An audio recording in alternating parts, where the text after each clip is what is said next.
रामचंद्र महाराज की, बांके बिहारी लाल की, उमा महेश्वर भगवान की, अपने अपने मात पिता की, अपने अपने गुरु महाराज की। जय जय श्री सीता।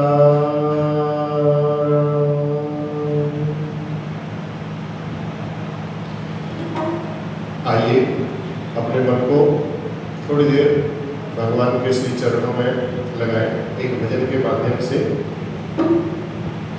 जिसको आता हो बोलिएगा, नहीं आता हो तो सुनिएगा, और नहीं तो गुनगुनाइएगा, जैसा आपको उचित। देना हो तो दीजिए जन्म जन्म का साथ, देना हो तो दीजिए जन्म जन्म का साथ, देना हो तो दीजिए जन्म जन्म का साथ। मेरे सर पर रख बनवारी, मेरे सर पर रख बनवारी, अपने दोनों हाथ, देना हो तो दीजिए जन्म जन्म का साथ। कान्हा देना हो तो दीजिए जन्म जन्म का साथ। झुलस गए हैं गम की धूप में, प्यार की छाया कर देना। झुलस गए हैं गम की धूप में, प्यार की छाया कर देना। बिन कान्हा के नाव चले ना, तू पतवार पकड़ लेना। बिन कान्हा के नाव चले ना, तू पतवार। मेरा रास्ता रोशन कर दे, मेरा रास्ता रोशन कर दे, छाई अंधियारी रात। देना हो तो दीजिए जन्म जन्म का साथ। कान्हा देना हो तो दीजिए जन्म जन्म का साथ। इसी जन्म में सेवा देकर बहुत बड़ा एहसान किया, इसी जन्म में सेवा दे बहुत बड़ा एहसान किया। तू ही गोविंदा तू ही गोपाला, मैंने तुम्हें पहचान लिया।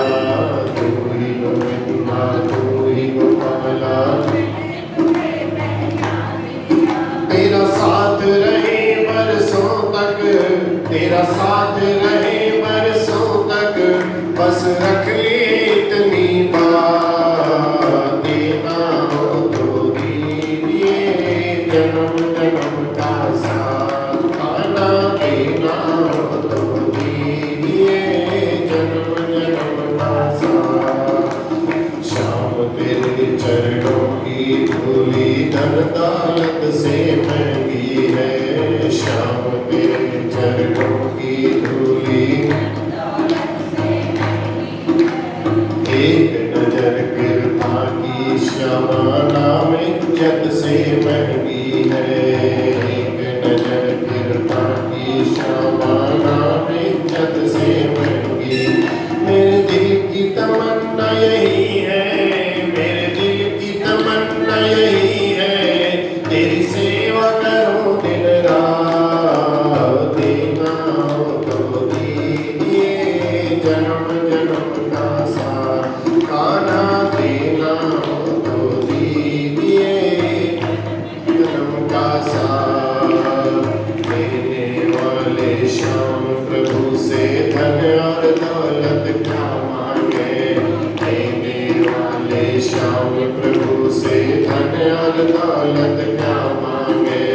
श्याम प्रभु से मांगे तो फिर नाम और इज्जत क्या मांगे। श्याम प्रभु से मांगे नाम और इज्जत क्या मांगे। मेरे जीवन में कर दो तुम, मेरे जीवन में कर दो तुम, कृपा की बरसात।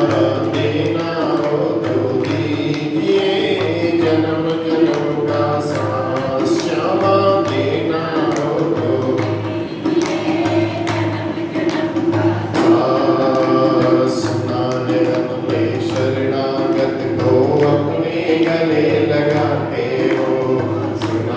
अपने शरणागत को अपने गले लगाते हो।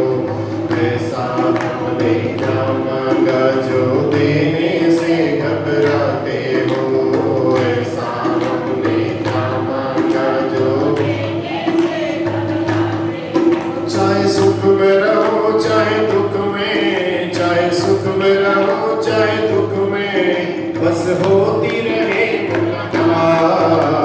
देना हो तो दीजिए जन्म जन्म का साथ, कान्हा देना हो तो दीजिए जन्म जन्म का साथ। मेरे सर पर रख दो बाबा, मेरे सर पर रख दो बाबा, अपने ये दोनों हाथ। देना हो तो दीजिए जन्म जन्म का साथ। श्यामा देना हो तो दीजिए जन्म जन्म का साथ। भोले देना हो तो दीजिए जन्म जन्म का साथ। बोलवा की बिहारी लाल की जय, शंकर भगवान की।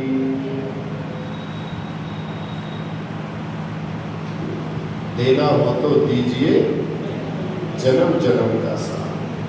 अब भगवान के पास बैठे हैं, ये जन्म मिला, बहुत पुण्य किए हमने, बड़े भाग मानुष बन पावा, सुर दुर्लभ सब ग्रंथनि गावा। ये मनुष्य का जो हमको देह प्राप्त हुआ, ये बड़े पुण्य जन्म, पूर्व जन्म में हमने बहुत पुण्य किए थे, बहुत अच्छे कर्म किए थे। उसमें भी आपको धनवान बना करके भेजा, उसमें भी आपको गुणवान बना करके भेजा।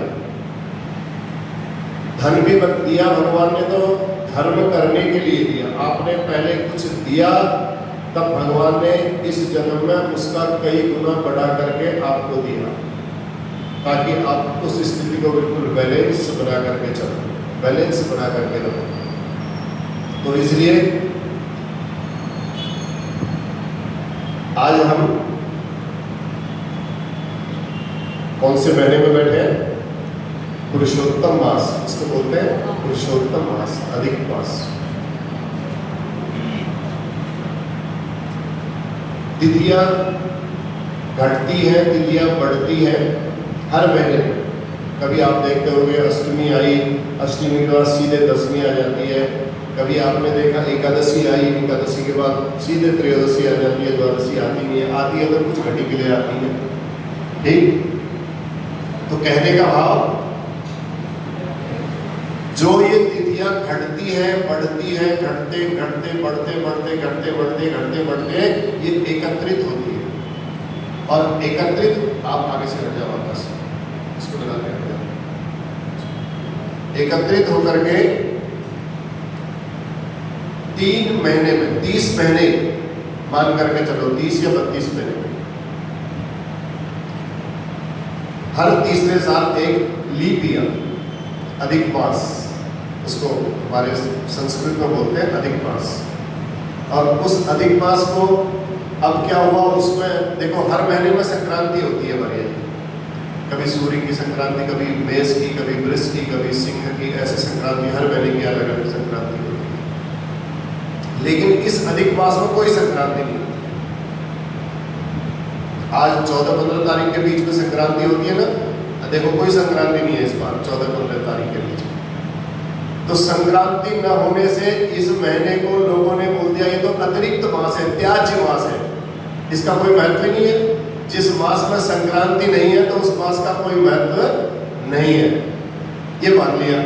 अब वो महीना पूरा भगवान, सब देवताओं ने जब उसको नकार दिया, सब लोगों ने इस मास को नकार दिया, इस महीने को नकार दिया, तो रोता हुआ चले गया भगवान विष्णु के पास। कहा प्रभु आपने मुझे बनाया, केवल इस कारण से आपने मुझे बनाया कि सब लोग मेरा त्याग कर रहे हैं, मैं किसकी शरण में जाऊं? तब भगवान ने कहा जब सबकी शरण का त्याग हो जाता है, जब किसी को कोई अपनी शरण में नहीं लेता है, शरणागत वत्सल किसका नाम है? भगवान विष्णु का।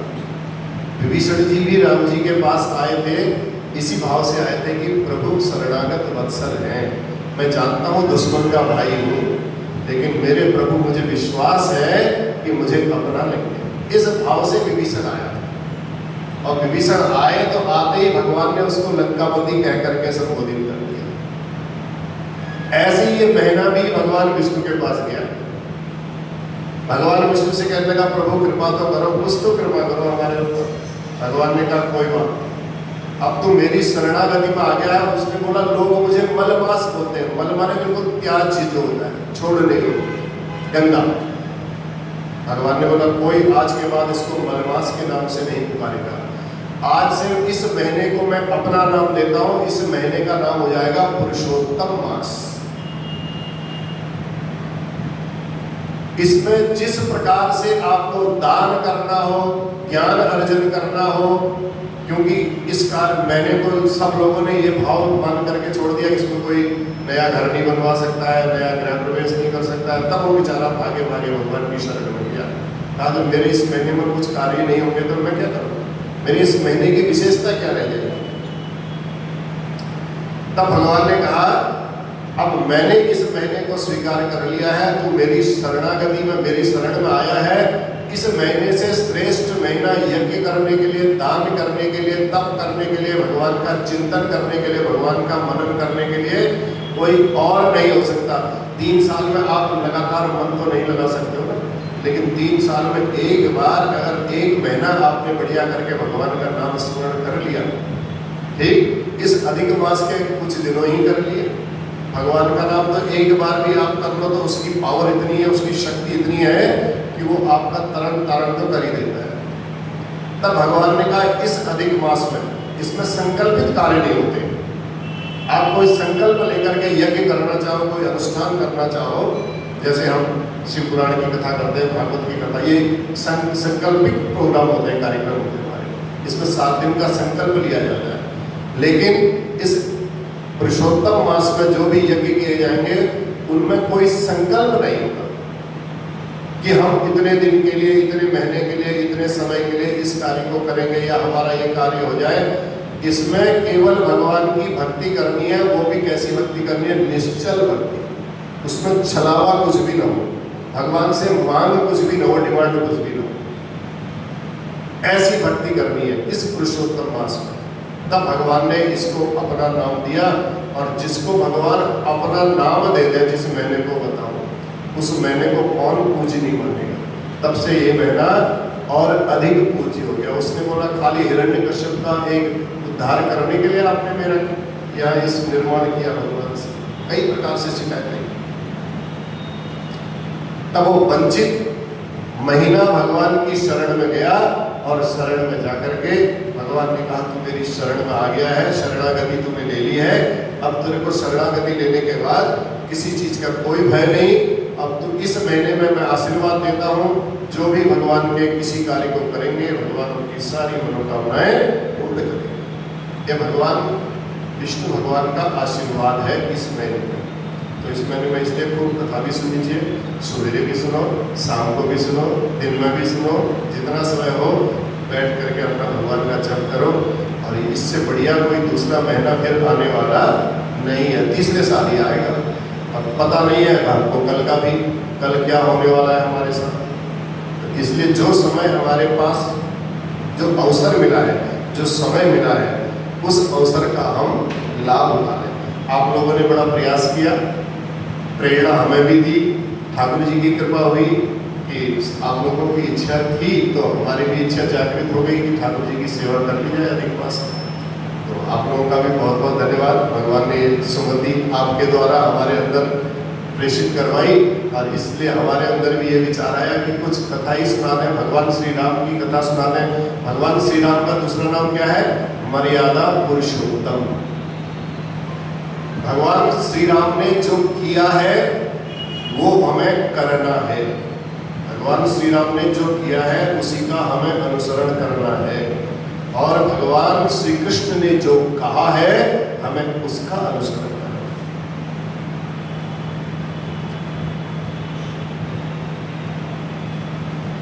कितना विशेष नाम है। पार्वती जी अन्नपूर्णा देवी, अन्नपूर्णा देवी का दूसरा नाम पार्वती जी है। एकादशी का व्रत था, एकादशी का व्रत क्या था, शंकर जी और पार्वती जी दोनों व्रत करते करते द्वादशी के दिन व्रत का पारायण करते हैं। माता पार्वती जी राम रक्षा स्तोत्र का पाठ करने में लगी हुई थी। भगवान विष्णु आए, भोले बाबा आए। भोले बाबा ने कहा देवी समय बहुत हो गया है, कल से भोजन नहीं किया है, अब व्रत का उद्यापन कर लिया जाए, पारण कर लिया जाए तो ठीक रहेगा। पार्वती जी ने कहा प्रभु ये राम रक्षा स्तोत्र का पाठ मैं कर लूँ, इसका पाठ करने के बाद तुरंत मैं भोजन परोस कर तुम्हें देंगे। अब भोजन घर में बना हो, खुशबू आ रही हो, भूख दो एक दिन से खाया ना हो तो भूख और तीव्र हो जाती है और बढ़ जाती है।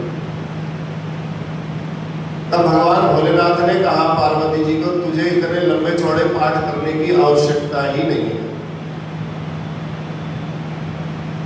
राम रामेति रामेति रमे रामे मनोरमे सहस्रनाम तत्तुल्यम श्री राम नाम वरानने।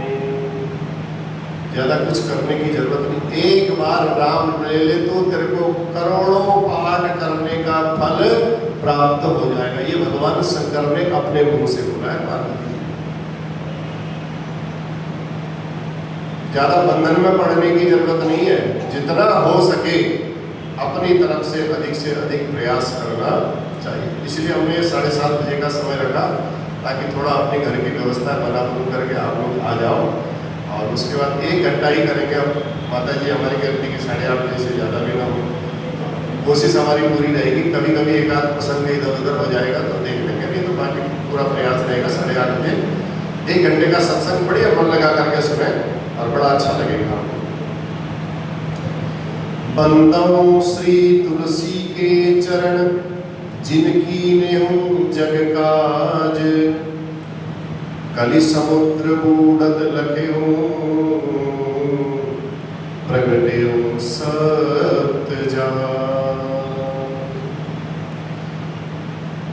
सिय राम मैं सब जग जानी, करऊं प्रणाम जोरी जुग पानी, करऊं प्रणाम जोरी जुग पानी। सियावर रामचंद्र भगवान की, उमापति महादेव की, पवन सुत हनुमान की, गोस्वामी तुलसीदास की, श्री रामचरितमानस भगवान की। नमः पार्वती पतये हर हर हर महादेव। अनंत अनंत कोटि ब्रह्मांड नायक हमारे परम आराध्य अकारण करुणा वरुणालय परात्पर परम ब्रह्म भगवान श्री सीताराम जी के चरणों में बारंबार वंदन देवादिदेव महादेव जी एवं हमारी अन्नपूर्णा देवी जी, पार्वती जी और अनंत बलवंत हनुमान जी के श्री चरणों में साष्टांग दंडवत प्रणाम करते हुए आज की इस कथा का प्रारंभ कलियुग में साक्षात भगवान के अवतार, कलि पावनावतार, प्रातस्मरणीय परम पूज्य श्री गोस्वामी तुलसीदास जी के चरणों में भी बारंबार प्रणाम करते हैं। और इस राम कथा के अंदर प्रवेश करने से पहले कुछ बातों का हमें स्मरण भी होना चाहिए, कुछ बातों को हमें जानना भी चाहिए कि रामचरितमानस, श्री राम, इस पुस्तक का नाम, इस ग्रंथ का नाम क्या है? श्री रामचरितमानस। और बैठे भी आप रघुनाथ मंदिर में बैठे हो। इस स्थान का नाम क्या है? रघुनाथ मंदिर। अब देखो कितना परम पावन स्थान, परम पुनीत भूमि पर आकर के कथा कहने का कुछ आनंद ही कुछ और होता है। ठीक। और ये सौभाग्य जो हमको प्राप्त हुआ है, ये भगवान की बड़ी विशेष अहेतुकी कृपा है। आप सभी लोगों का बड़ा विशेष सहयोग इस कथा को प्रारंभ करवाने के लिए रहता है, इसलिए आप सभी लोग इस कथा के अधिकारी भी हैं और इस कथा को करवाने के भगवान की विशेष कृपा पात्र भी हैं। हम सभी लोगों ने मिलकर के इस राम कथा के माध्यम से अपनी मन, वाणी और इस तन को, मनुष्य तन को कैसे पवित्र करना है। जैसा अभी हमने बताया कि भगवान श्री रामचंद्र जी ने जो किया है उसका हमें अनुसरण करना है। अनुसरण मतलब उस बात को सेम टू कॉपी के रूप में, जैसा उन्होंने कहा किया वैसा ही हमने करना, वो मर्यादा है। अब इतने जो दिन हमको मिले हैं, 10 दिन, 12 दिन, 15 दिन, जो भी है, इन दिनों में आइए, अब हम गंगा स्नान करके गोता भी लगाते हैं, कार्तिक स्नान भी हो ही रहा है, पुरुषोत्तम मास का स्नान भी हो ही रहा है, कथा से भी स्नान कराया जाए। कथा रूपी गंगा भी तो है, इस कथा रूपी गंगा में भी स्नान करना है। जिस ग्रंथ के आश्रय में हम बैठे हैं, जैसा मैंने आपको बताया, जिस ग्रंथ को हम इतने दिनों तक गाएंगे, इस ग्रंथ का नाम गोस्वामी तुलसीदास जी ने श्री रामचरितमानस के नाम से इसका नाम निर्णय किया। रामचरित मानस एहि नामा, सुनत श्रवण पाइय विश्रामा, विमल कथा कर कीन अरंभा, सुनत न साई काम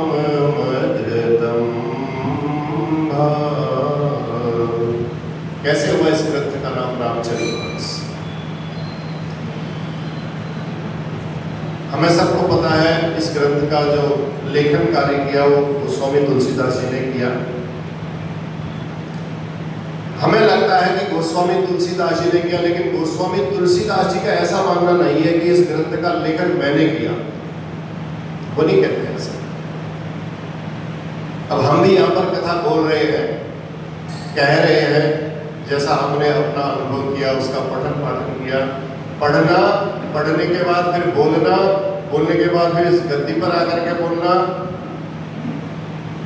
अब आपको लगता है कि मैं यहाँ पर बैठ करके बोल रहा हूँ, लेकिन वास्तव में बोलने वाले इसमें प्रभु की ही वाणी निकल रही है, प्रभु ही अपने आप इसमें यहाँ से शब्द निकलवा करके आपके सामने प्रस्तुत कर रहे हैं। ऐसे ही गोस्वामी जी के बारे में हमें लगता है कि गोस्वामी जी ने इस ग्रंथ का निर्माण किया, इस ग्रंथ को लिखा।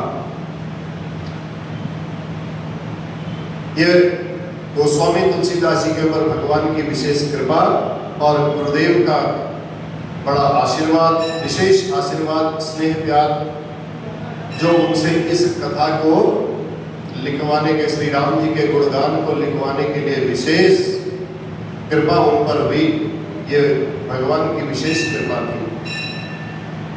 लेकिन गोस्वामी तुलसीदास जी कहते नहीं, इस ग्रंथ की रचना मैंने नहीं की है। इस ग्रंथ की रचना किसने की है? क्लियर बोला उन्होंने, रचि महेश निज मानस राखा। हम और आप तो कॉपी में लिखते हैं, डायरी में लिखते हैं, मैंने भी लिखा है तो, लेकिन भोलेनाथ ने जब इस ग्रंथ को लिखा ना, निज मानस राखा, अपने मस्तिष्क पर लिख दिया सारे। रचि महेश निज मानस राखा, निज मानस यानी अपने मन में। भगवान शंकर ने अपने मन में लिखा, और ये हमारी परंपरा है। अब आपको इस बात का पता हो या नहीं हो, दुनिया में किसी जमाने में सबसे बड़ा विश्वविद्यालय होता था नालंदा विश्वविद्यालय, बिहार में, पटना में। तो वहाँ कई देश के लोग पढ़ने के लिए उस समय भी आते थे, देश विदेश से लोग वहां आते थे पढ़ने के लिए।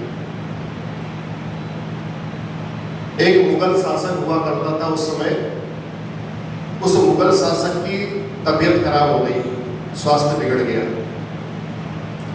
बड़े बड़े हकीम, बड़े बड़े वैद्य, बड़े बड़े डॉक्टर्स जितने थे, वो तो मुगल शासक था, सबको बुलाया उसने, लेकिन तबीयत में कोई सुधार नहीं हुआ। किसी ने कहा भैया नालंदा विश्वविद्यालय भी बहुत बड़ा विद्यालय है, वहां भी बड़ी बड़ी रिसर्च कराते हैं वहां के गुरु लोग, तो एक बार वहां के वैद्य जी को भी बुलाया जाए। बुला लिया। मुगल शासक का आदेश हुआ, जाओ वैद्य जी को बुला करके लाओ। वैद्य जी को देखा, लंबी लंबी चोटी, माथे पर त्रिपुंड लगाए हुए, ऐसे ही पीले पीले वस्त्र पहने हुए। जैसे ही मुगल शासक के पास पहुंचा, उसने बोला नहीं नहीं, क्या बोलते हैं मुसलमान लोग, काफिर है, कहते हैं काफिर, इसके हाथ का नहीं खाएंगे, ये हमें कुछ देगा, हम बिल्कुल इसके हाथ की दवाई नहीं खाएंगे, उस मुगल शासक ने कह दिया। लेकिन वो वैद्य जी इतने होशियार थे, देखो वैद्य जी ने कहा कोई बात नहीं, तू मत खा, चलेगा, तो अपने जो तेरा ग्रंथ है, कुरान है, तो उसका पाठ तो करेगा ना, उसका पाठ करना, और पाठ करते करते तुम ठीक हो जाएगा। उसके जितने सलाहकार थे, उन सलाहकारों को बुलाया और उस कुरान की पुस्तक को मंगाया। उस कुरान की पुस्तक में हर पन्ने में वो दवाई लगा दी उन्होंने, वैद्य जी ने दवाई लगाई। अब इनकी आदत होती है, मुंह में थूक लगा, हाथ में थूक लगाया, फिर इसको पलटा, फिर थूक लगाया, फिर पलटा, ऐसे करके पाठ करते रहते हैं। वो दवाई जीभ में जाते रही, उसको चाटते रहे, धीरे धीरे धीरे कुछ समय पाठ करते करते उसका स्वास्थ्य में सुधार होने लगा। स्वास्थ्य में सुधार हुआ तो मुगल शासक को बड़ा आश्चर्य हुआ, मैंने इतने बड़े डॉक्टर्स बुलाए लेकिन किसी ने मेरी तबीयत ठीक नहीं की, और ये आए, इन्होंने खाली मेरे को इतना बोला कि तुम कुरान पढ़ लेना। फिर उसके जो सहयोगी थे, मुगल शासक के उन सहयोगियों ने बताया कि महाराज आप उनकी दी हुई दवाई को खा नहीं रहे थे, उन्होंने आपके पन्नों में ही दवाई लगा दी ताकि आपके पेट में चली जाए, जीभ के माध्यम से चली जाए। अच्छा, तो उसने कहा बुलाओ उसको, धन्यवाद तो देते हैं। मुगल शासक ने बुलाया, धन्यवाद देने, उसको लगा कि अगर मैं इसको धन्यवाद देता हूँ, बुला करके सोचने लगा यदि इस प्रकार का ज्ञान यहाँ के इन लोगों में है, उस विश्वविद्यालय के लोगों में है, नालंदा तक्षशिला यूनिवर्सिटी, तो ये तो पूरे विश्व में राज करेंगे। अगर ऐसा ज्ञान इनके पास हमेशा रहा तो ये पूरे विश्व में ज्ञान करेंगे। वो आतताई मुगल शासक आया और उसने आदेश दे दिया, जाओ पूरे विश्वविद्यालय में आग लगा। पूरे विश्वविद्यालय, महीनों तक वहां का, आप गूगल में सर्च करना, महीनों तक वहां का विश्वविद्यालय चलता रहा। लेकिन यदि केवल वो किताबों में ही लिखा हुआ होता तो वो ज्ञान आज भी आयुर्वेद के रूप में आगे प्रसारित है ना। क्यों प्रसारित है? क्योंकि उन्होंने उस ज्ञान को अपने मानस में रख लिया, किताबों में ही नहीं लिखा। तो किताबों में न लिखने के कारण तो उन गुरु लोगों का बड़ा धन्यवाद है। तो उन्होंने किताबों में न लिखने के, गुरु शिष्य परंपरा से सब शिष्यों को बैठाते हैं, बैठा करके पाठ करवाते हैं, सुनाते हैं। आज भी वेद वेदांग हिरण्यकश्यप हिरण्याक्ष के जमाने में भी वेदों को सब पढ़ा लिया था। गुरु लोगों ने अपने शिष्यों को पढ़ा दिया था, तो पढ़ाने के कारण वो वेद बच गए। कुछ वेद बह गए थे, फिर भी शिष्यों ने जो पढ़े उनको फिर लिखवा दिया।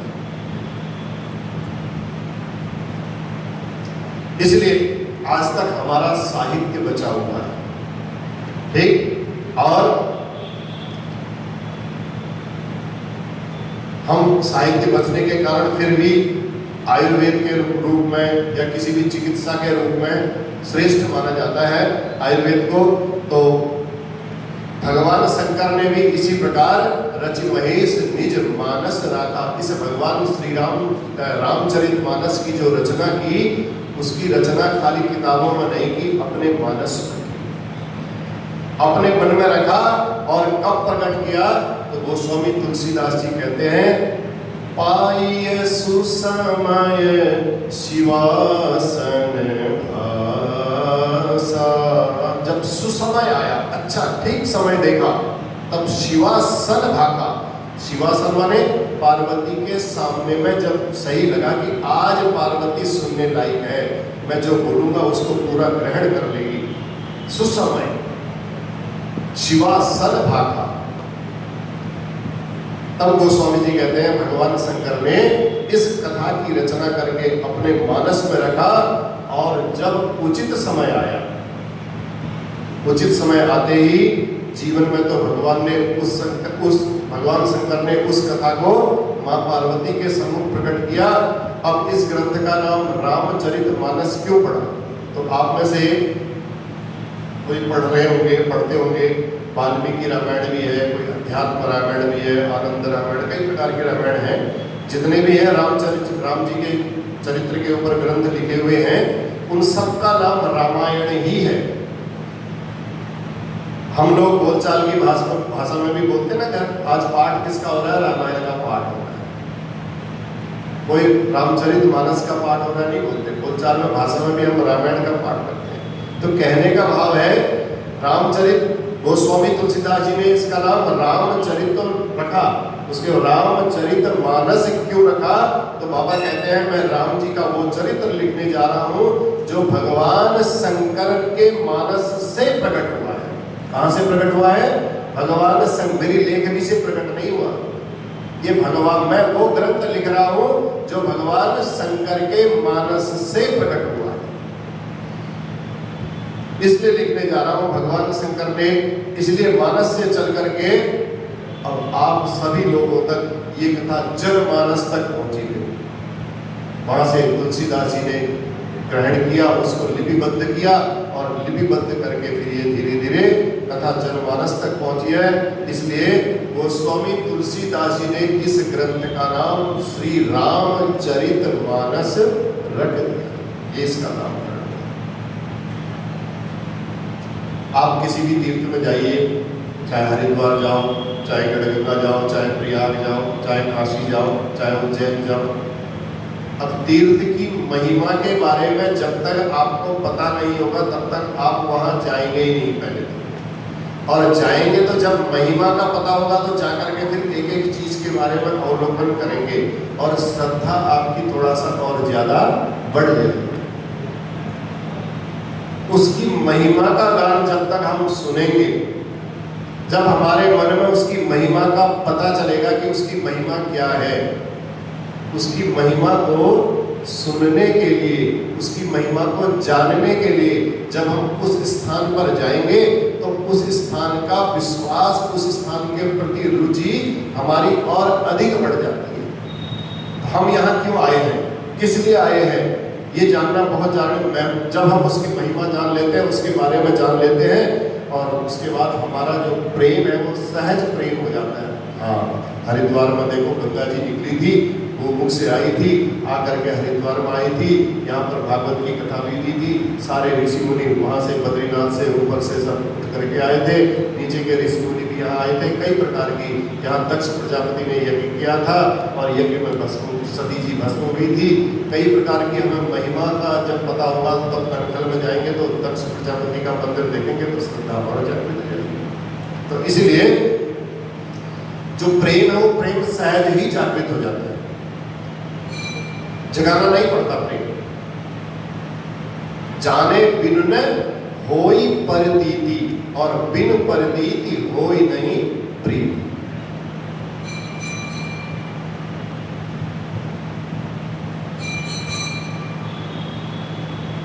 कोई टोटका बता देते ना, क्षमा करना अगर कुछ बात बोलो, टोटका बता दिया, जैसे हमारे भी सिर के बाल गंजे हो रहे, कोई आ जाए यहाँ पर टोटका बता दे कि हाँ जी वो बैची आए थे, वो बैची ने टोटका बताया है, एक पोटली दी है, उस पोटली को उल्टी 5 बार 6 बार 7 बार अपने सिर पर घुमाना और एक बाईं तरफ रख देना। हम पूरी कोशिश करेंगे उसके अंदर जा करके उस चीज़ को करें ताकि हमारे सर के बाल आ जाए, हमारा वो रोग दूर हो जाए। सर के बाल का उदाहरण दिया मैंने, तो वो रोग दूर हो जाए। बाल चाहे आए चाहे न आए, वो बात की बात है, लेकिन जैसा बताया वैसा हम करेंगे ही करेंगे। अगर हमें लगेगा कि लोग हंस रहे हैं तो हम बंद कमरे में जाकर के चुपचाप अकेले घुमा करके रख देंगे, लोगों को सो नहीं होने देंगे, लेकिन उस बात को हम मानेंगे जरूर। क्या पता एक विश्वास है, एक आस है कि हमारा वो रोग दूर हो जाए। तो इसलिए उसी प्रकार हम किसी भी स्थान में जब तक हमने उस चीज की महिमा को जाना ना, इसको घुमा करके हमारा ये रोग दूर हो जाएगा, हमारी ये प्रॉब्लम दूर हो जाएगी, हमने उसकी महिमा को जाना तो हमने विश्वास करके उसको किया। इसलिए हम जब तक किसी की महिमा को नहीं जानेंगे, किसी के बारे में नहीं जानेंगे, उस स्थान के प्रति हमारा सहज प्रेम जागृत नहीं होगा।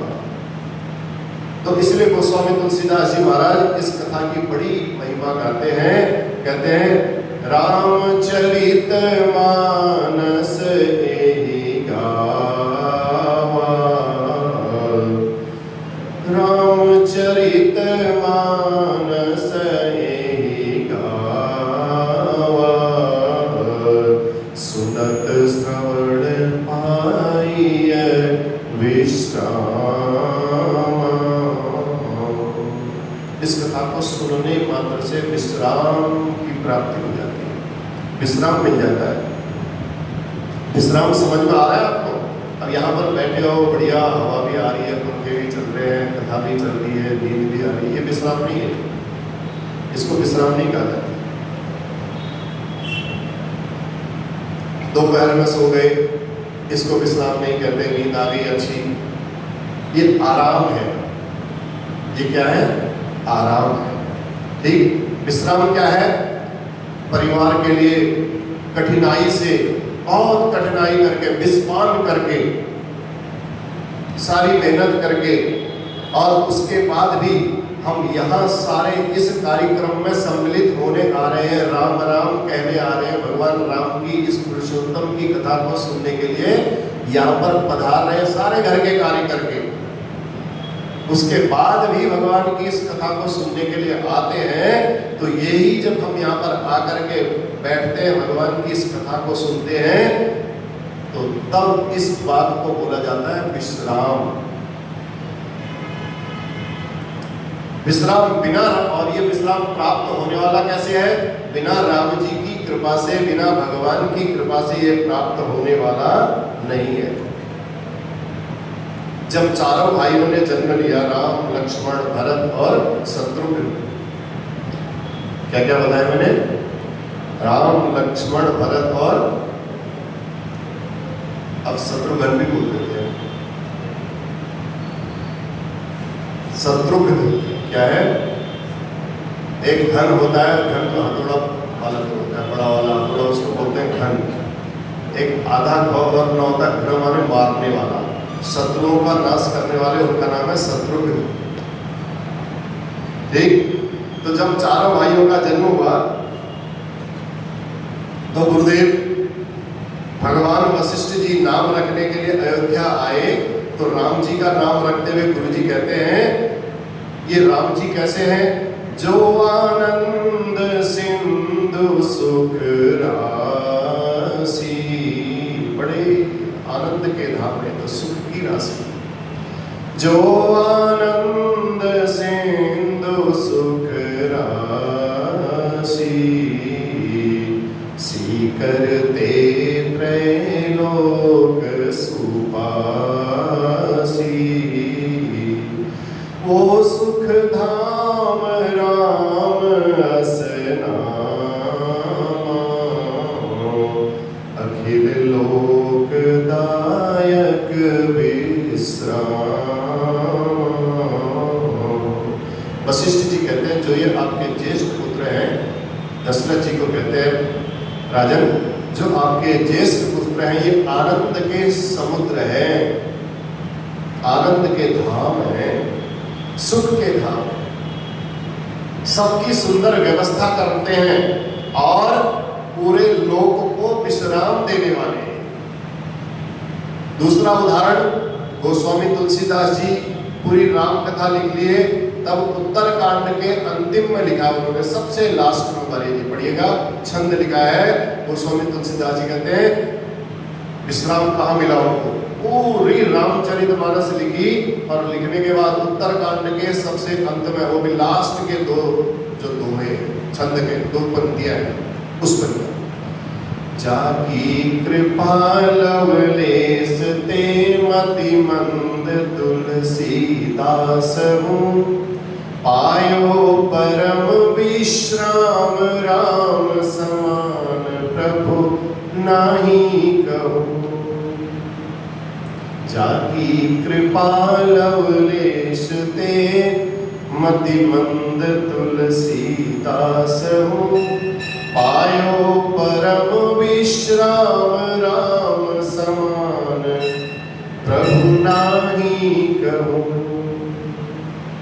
बालकांड में नहीं बोले, अयोध्या कांड में नहीं बोले, 7 कांड है, 7 कांडों में कहीं पर नहीं बोले। उत्तर कांड में जाकर के बालकांड, अयोध्या कांड, अरण्य कांड, किष्किंधा कांड, सुंदर कांड, लंका कांड, उत्तर कांड, इन सब कांडों में जाकर के विश्राम नहीं मिला।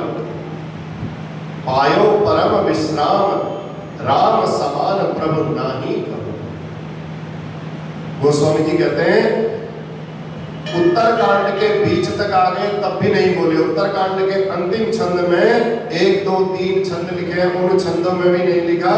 और तीसरे छंद की अंतिम 2 पंक्तियों में जाकर के गोस्वामी तुलसीदास जी कहते हैं, इस बात को स्वीकार करते हैं कि जाकी कृपा लवलेश ते, लव माने थोड़ा सा, लेश मात्र, लेस माने थोड़े से भी थोड़ा, लव माने थोड़ा होता है और लेस माने उससे भी थोड़ा। जाकी कृपा लवलेश ते, लवलेश मात्र कृपा से ये मतिमंद जो तुलसीदास है, जो भगवान की इस कथा को इस वाणी से नहीं लिख सकता था, उसमें भी इतनी लेश मात्र कृपा भगवान की हुई और उस कृपा से तुलसी जी कहते हैं मैं परम विश्राम को प्राप्त कर गया। और मैं कहता हूं कि मेरे राम जी के जैसा दूसरा कोई भगवान इस संसार में नहीं है। अर्थात सुनत श्रवण पाई विश्रामा, सुनने से मात्र से भगवान राम की कथा को सुनो और सुनने से उनके जो उन्होंने अपनी मर्यादा सिखाई इस जीवन में, उसमें से एक आचरण को भी अपने जीवन में उतारो तो आपके जीवन में भी विश्राम की प्राप्ति होगी। जब विश्राम होगा तो फिर किस प्रकार का ब्लड प्रेशर हाई होना है, किस प्रकार का शुगर हाई होना है और किस प्रकार की हाइपरटेंशन होनी है, फिर सब दूर हो जाएगा। विश्राम होने के बाद फिर ये सब चीजें नहीं होती। तो विश्राम का यही बात, तो विश्राम क्या है इसको ध्यान से समझने की आवश्यकता है। जीवन की स्थिति और परिस्थिति कितनी भी बदल जाए, विश्राम क्या है? जीवन की स्थिति हो चाहे परिस्थिति हो, कितनी भी यदि बदल जाए, यदि हमारे मन की स्थिति नहीं बदल रही है, सुख भी आएगा इस जीवन की स्थिति में, परिस्थितियां भी बदलेंगी, दुख भी आएगा, कभी जीवन में कभी लाभ भी होगा, कभी हानि भी होगी, कभी दुख भी होगा, कभी सुख भी होगा। स्थिति और परिस्थिति कभी कैसी हो, यदि हमारे मन की स्थिति नहीं बदलती है, हम हर समय एक ही स्थिति में रहते हैं, आनंद की स्थिति, बस मेरे प्रभु करने वाले हैं, जैसे मेरे प्रभु करेंगे हम वैसा ही करेंगे, हम करेंगे इस संसार में। बस भगवान के ऊपर निर्भरता आ जाए तो कहने का भाव है हमारे मन की स्थिति में, हमारे मन की परिस्थिति में जब कोई बदलाव नहीं आ, बाहर की परिस्थितियों के कारण हमारे मन की परिस्थिति में कोई बदलाव नहीं आता है, तो विश्वास कर लीजिए कि आपने परम विश्राम प्राप्त कर लिया। कई लोग अभाव में रोने भी लगते हैं, लेकिन यदि अभाव में भी आनंद में रहने का स्वभाव बना लिया ना, पर यदि अभाव भी होता ही है संसार में। अच्छा आप विचार करो, जब आप आए, आपका विवाह हुआ, विवाह के समय की परिस्थितियां कुछ और थी, उसके बाद धीरे धीरे धीरे परिस्थितियां कुछ और होने लगी, फिर उसके बाद की परिस्थितियां कुछ और होने लगी। अब उन्हीं परिस्थितियों में देखो, कभी बहुत अच्छा भी आया, कभी बहुत इतना अच्छा आया कि आपने कल्पना भी नहीं की, और किसी का तो अभी भी बहुत अच्छा चल रहा है, वो भगवान की ऐसी कृपा, उन्होंने तो सोचा भी नहीं कि कभी मैं विवाह करके आऊंगी और आकर के मैं अपने ससुराल में इतने आनंद से रहूंगी। ठीक, ऐसा कभी किसी ने नहीं सोचा। लेकिन ये जीवन की जो परिस्थितियां हैं, अभाव में आनंद में जो रहे, अभाव में रोना नहीं चाहिए, लेकिन यदि अभाव में भी जो आनंद में रहने का स्वभाव बना लेते हैं, वही विश्राम प्राप्त कर चुके हैं। यही विश्राम है। और ये मिलेगा कैसे? ये मिलेगा केवल और केवल भगवान की कृपा से, भगवान की कथा श्रवण करने से। अब इसके पीछे का कारण क्या है? ये विश्राम कैसे मिल जाता है? वो स्वामी तुलसीदास जी इस चौपाई में बताते हैं, विमल कथा कर कीन आरंभा। गोस्वामी जी कहते हैं, मैं कौन सी कथा गाने जा रहा हूं? जो भगवान की विमल कथा है। विमल माने स्वच्छ, विमल माने स्वच्छ। माता जी का नाम भी विमल है। विमल माने एकदम स्वच्छ, बिल्कुल पारदर्शी, ट्रांसपेरेंट। भगवान, गोस्वामी जी कहते हैं, मैं भगवान की ऐसी विमल कथा को गाने जा रहा हूं जिसमें कोई मल नहीं है, गंदगी नहीं है, विमल। ऐसी कथा गाने जा रहा हूं। और जीवन में मल माने विकार, 6 विकार होते हैं हमारे जीवन में: काम, क्रोध, लोभ, मोह और मत्सर। ये 6 विकार हैं। ये विकार से जो रहित हो जाए वो है विमल। ठीक। और ये बारिया जी, जब हम पैदा होते हैं तो डिफॉल्ट मोड में आ जाते हैं, हमारे साथ गिफ्ट में आ जाते हैं। काम, क्रोध, लोभ, मोह, मत्सर ये नैसर्गिक रूप से आ जाते हैं, स्वभाव में आ जाते हैं, भगवान गिफ्ट में दे देते हैं। जो जन्म लेकर आए हैं, ये 6 बीमारी को साथ लेकर के आए हैं। अब 6 बीमारी में देखो, काम माने इच्छा, चाह। अब ये भ्रम है, ये हो जाएगा तो हमारी सारी इच्छा पूरी हो जाएंगी, अब ये हो जाएगा तो हमारी सारी इच्छा पूरी हो जाएंगी, अब ये हो जाएगा तो हमारी सारी इच्छा पूरी हो जाएंगी। आप लोग बैठे हो, सब बुजुर्ग लोग हो, सब सास हो, अब बताओ आपकी सारी इच्छाएं पूरी हुई? नहीं हुई मारिया जी, नहीं हुई। तो काम माने इच्छा, चाह। अब ये हो जाएगा, अब ये हो जाएगा। पैदल चल रहे थे पहले तो बढ़िया करके, खूब। बसें कहाँ होती थी? अब बरिया जी बता रहे थे कि हम तो बस में जाते थे करके, यहाँ से कहीं आगे तक पैदल चल के। बस नहीं थी, पैदल चल के जाते थे। अब रोड पर साइकिल वाले को देख लिया तो इच्छा जागृत हो गई, एक साइकिल हो जाती है हमारे पास, तो कम से कम साइकिल से तो चलते हैं। चाह की, काम की बात बता रहा हूँ। साइकिल मिल गई, साइकिल के बाद इच्छा भी स्कूटी वाला सामने दिखाई दिया, फिर इच्छा भी एक स्कूटी हो जाती है, स्कूटी में चलते हैं आराम से। जिसके पास स्कूटी हो गई उसने बुलेट वाले को देखा, भड़बड़ भड़बड़ करके जा रहा था, अरे मेरे पास तो बुलेट होनी चाहिए, एक इच्छा बन जाती है। बुलेट वाला गाड़ी के लिए परेशान है, जिसके पास बुलेट है वो गाड़ी के 4 पहिए वाली गाड़ी के लिए परेशान है। तो इसलिए मॉरल ऑफ द स्टोरी यही है। क्या हुआ, जो हमने ये बात बताई, इसका मॉरल क्या है, इससे शिक्षा क्या मिलती है हमको? कि जो जहां जी रहा है वहां संतुष्ट नहीं है। इसलिए हम जहां पर जिए वहां पर संतुष्ट होकर के जिए। और वो जी कैसे सकते हैं? केवल भगवान की इन कथाओं को श्रवण करके ही जी सकते हैं। ये हमारी जो हमने बात बताई, इसकी शिक्षा। जो जहां पर है वहीं पर संतुष्ट रहे, उसके लिए भगवान की ही कृपा से संभव हो सकता है। और जो जहां पहुंच नहीं पा रहा है, उसकी कल्पना करके दिन रात उसके लिए रो रहा है, ये मेरे को मिल जाए। किसी का दिल्ली में मकान है तो वो सोचता मेरा मुंबई में भी मकान हो जाता तो बड़ा अच्छा होता। जिसका मुंबई में, वो सोचता मेरा विदेश में भी हो जाता तो बड़ा अच्छा होता। जिसका विदेश में, वो सोचता मेरा स्विट्जरलैंड में भी हो जाता तो बहुत अच्छा होता। ठीक।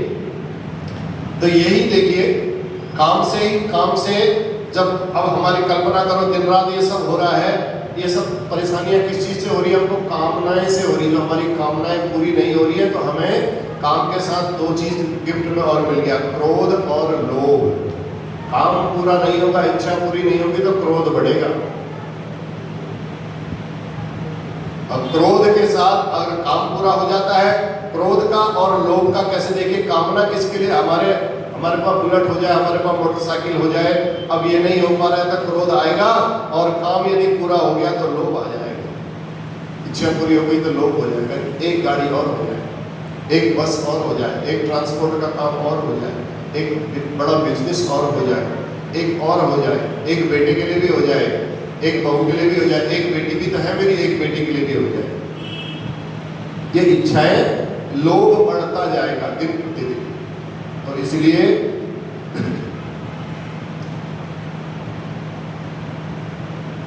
गाड़ी खरीद के लाते हैं, तुरंत मिठाई का डब्बा लेकर के आते हैं। हेलो रेखा बहन जी, हम मिठाई गाड़ी खाई की मिठाई, अरे गाड़ी ली, कब ली? अरे अभी ली थी, बस परसों ही ली है।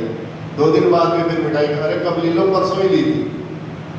बड़ी खुशी खुशी से हम उस बात को थोड़ी देर के लिए तो एंजॉय कर लेते हैं, समझ लेते हैं, लेकिन धीरे धीरे वो कांटा फिर एकदम समाप्त हो जाता है। फिर उस गाड़ी के प्रति इच्छा नहीं रहती, फिर इच्छा हमारी आगे बढ़ जाती है। तो इसीलिए काम के साथ क्रोध आएगा, क्रोध के साथ लोभ आएगा, लोभ के साथ फिर मोह आएगा, और फिर आएगा मत्सर। मत्सर माने मत्तः अग्रह सरति यदि मत्सर, मेरे से आगे नहीं बढ़ना चाहिए, तुम कैसे करोगे, मैं कैसे नहीं कर सकता। यह है मत्सर। जिसके अंदर ये मत्सर का भाव है, समझ लो उसके अंदर भगवान की कृपा नहीं है। ठीक है, ये भगवान ने स्वभाव से सबके अंदर इनबिल्ड किए हुए हैं। जैसे ही हम पैदा हुए, पैदा होते ही हमको भगवान ने ये दे दिए, डिफॉल्ट मूड में डाल दिया, ये चीजें रहेंगी। अब इन चीजों को ज्यादा जागृत करेंगे हम, जब हम भक्ति से अलग होंगे तब ये चीजें ज्यादा उद्दीप्त हो जाएंगी। जब भक्ति में लगे रहेंगे ये चीजें शांत होते रहेंगी हमारे ज्ञान के कारण। इसलिए कहने का भाव, जिसको जो मिला, जहां पर मिला, जितना मिला, उसको पर्याप्त मान करके, भगवान का दिया हुआ आशीर्वाद मान करके, भगवान की दी हुई कृपा मान करके उसको स्वीकार कर लेना चाहिए। और जब हम इस चीज को स्वीकार कर लेंगे तो समझ लेना भगवान अब हमारे ऊपर प्रसन्न हो गए। तब भगवान भी सोचते हैं जो मैं दे रहा हूँ इसको बड़े सहर्ष स्वीकार कर रहा है, आज इसकी और इंक्रीजमेंट लगा दिया जाए, इसकी तनख्वाह और बढ़ा दी जाए, इसकी सैलरी और बढ़ा दी जाए, इसके कार्य और बढ़ा दिए जाए। बरकत इसको आप बोलते हो तभी होती है जब हम भगवान के दिए हुए में संतुष्ट रहते हैं। जब भगवान के दिए हुए में संतुष्ट नहीं होंगे, मत्सर का भाव अंदर आएगा तो भगवान की कृपा फिर प्राप्त नहीं हो पाती। ये 6 विकार हैं जो सब में है, किसी में अधिक है, किसी में कम है, लेकिन है सब में। और जीवन में जब ये विकार समाप्त हो जाएंगे तभी हमारे जीवन में विश्राम आएगा, नहीं तो विश्राम आने वाला नहीं है। इसलिए भगवान कहते हैं, गोस्वामी तुलसीदास जी कहते हैं, विमल कथा कर कीन आरंभा, सुनत नसाही काम मद दंभा। विमल कथा कर, बोलिए सभी लोग, विमल कथा कर कीन आरंभा, विमल कथा कर कीन आरंभा। सुनत, इसको सुनने मात्र से, सुनत नसाही काम मद दंभा, इसको सुनने मात्र से आपके काम, मद, दंभ ये सब धीरे धीरे धीरे धीरे नष्ट होने लगते हैं। केवल भगवान की कथा मात्र से ये सब दंभ नष्ट हो जाएंगे एकदम। ऐसा आज सुनी और कल से नष्ट हो जाएंगे, ऐसा मानना हमारा बिल्कुल गलत है। उस कथा को हमें अपने जीवन में उतारना है, अवतरित करना है। जब कथा को हम अपने अंदर अवतरित करेंगे तब हमारे अंदर से ये विकार निकलेंगे। वो विकार बैठे हुए ना, उनके लिए कुछ चीज़ चाहिए तो सही अंदर जाए, तब उसको जगह मिलेगी बाहर निकलने के लिए, नहीं तो आराम से बैठा हुआ है। जब एक 3 आदमियों की सीट में 4 आदमी बैठेंगे तो एक को हटना ही पड़ेगा। अंदर जो विकार बैठे हैं उन विकारों को हटाने के लिए भगवान की कथा को पीना ही पड़ेगा, अंदर प्रवेश कराना ही पड़ेगा। प्रवेश कराने का मतलब उसको स्वीकार करना ही पड़ेगा। जब स्वीकार करोगे तो बैठेंगी, और बैठेंगी वो कथाएं, अंदर तो जो विकार है वो धीरे धीरे वहां से हटते जाएंगे। इसलिए भगवान की इस कथा को जितना हमारी वाणी में हमसे समस्या हो रहा है हम आपको सुनाएंगे। और आप लोग ऐसे ही 7:30 बजे, ठीक है ना समय, और 8:30 बजे ही करेंगे। घड़ी को भी सामने लगाइए और 8:30 बजे करेंगे। किसी को कोई छोड़ने की जाने की अव्यवस्था हो तो वो भी बता दीजिएगा, वो भेजने की व्यवस्था भी है।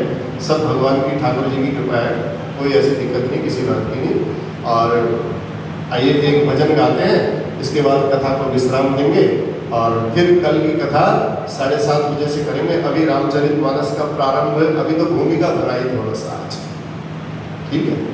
आज की भूमिका है कि कथा का प्रयोजन क्या होना चाहिए, कथा को क्यों सुनना चाहिए। भगवान ने, तुलसीदास जी ने इसका नाम रामचरितमानस क्यों रखा, इस कथा को सबसे पहले किसने कहा और कैसे कहा, ये सब बातें हमने आज आपको बताई। अब ये बात आपको पता होनी चाहिए कि रामचरितमानस की जो रामचरितमानस को जिसने लिखा वो लिखने वाले हमारे भोलेनाथ थे। भोलेनाथ ने राम जी की कथा सुनाई, पार्वती को भी कथा सुनाई तो राम जी की सुनाई। और राम जी ने कथा सुनने के लिए बोला तो शिव जी की कथा सुनने के लिए बोला। जिसको भी बोला राम जी ने कहा जाओ तुम शिव जी की, शिव पुराण की कथा सुनो, शिव पुराण की कथा सुनने से तुम्हारा उद्धार होगा। राम जी के पास गए तो राम जी ने शिव जी की कथा, और शिव जी के पास गए तो शिव जी ने राम जी की कथा का गुणगान किया।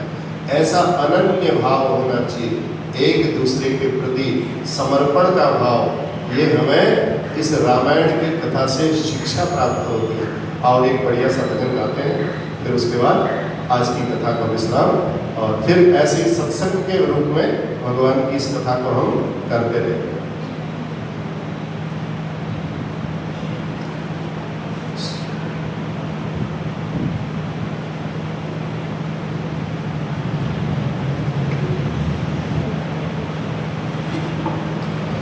श्री राम जानकी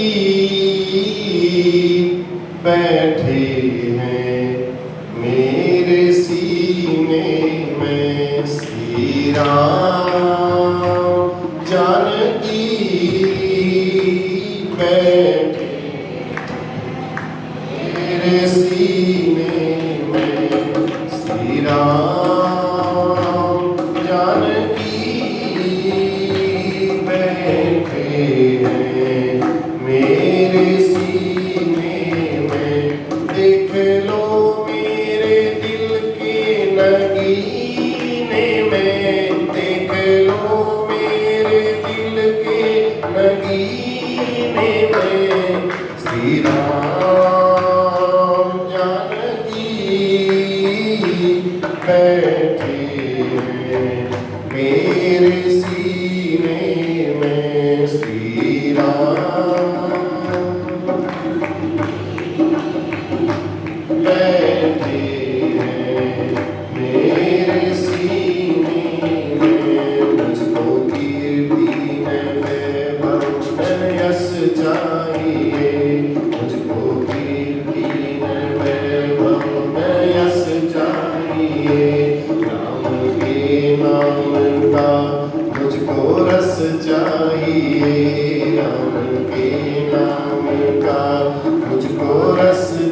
बैठे मेरे सीने में श्री राम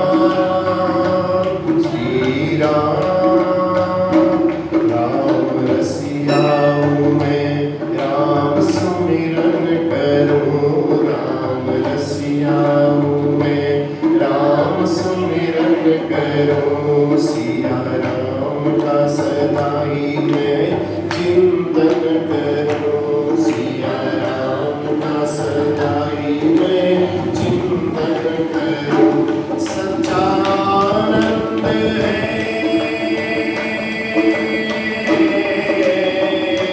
सच्चा आनंद है ऐसे जीने में श्री राम जानकी बैठे मेरे सीने में श्री राम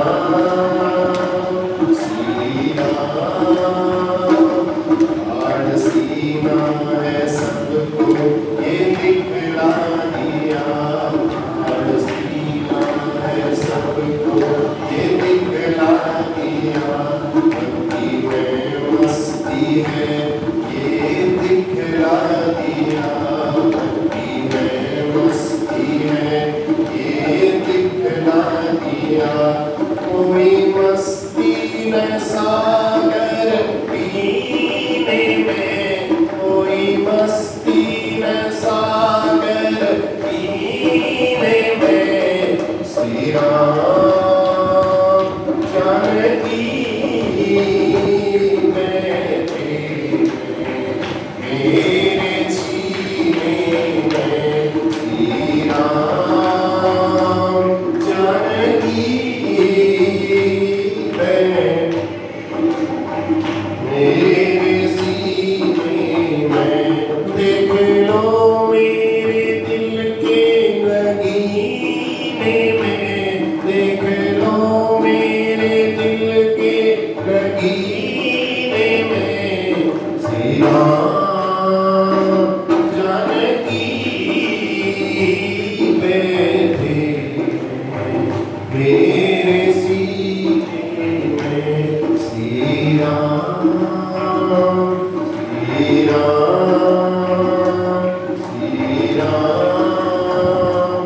जानकी मेरे सीने में राजा रामचंद्र महाराज की आज के आनंद की अपने अपने गुरु महाराज की जय जय श्री राधे जय जय श्री सीता